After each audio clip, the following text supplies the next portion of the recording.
Declared smoke-free areas provide spaces where the public can enjoy being outside without the risk of being exposed to someone else's smoking. SA Health really wants to encourage councils and event organisers to apply to have their local areas and events declared smoke-free under legislation. The Heart Foundation strongly supports smoke-free areas. We think it's a great way for council to support and improve the health of their community.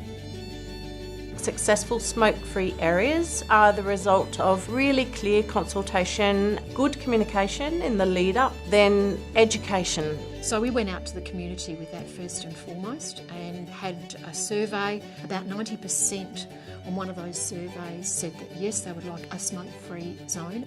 We spoke to our members, the general public, our sponsors, our business partners. Overwhelmingly, the feedback was that the Royal Adelaide Show should be smoke-free. The process to apply for a smoke-free zone was administered by our compliance team, and they worked with the Tobacco Control Unit in order to get that done.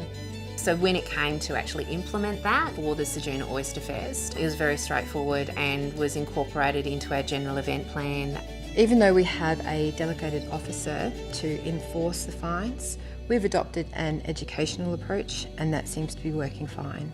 Breathing in other people's smoke can be harmful. Second-hand smoke can aggravate existing health conditions such as asthma and cystic fibrosis. People with underlying health issues are particularly vulnerable to passive smoking.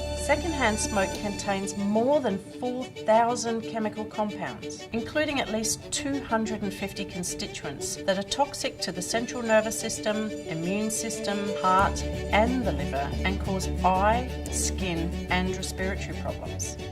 It's really important to provide environments in which people can come where they've got a sense of confidence that it's going to be a safe place for them to enjoy themselves.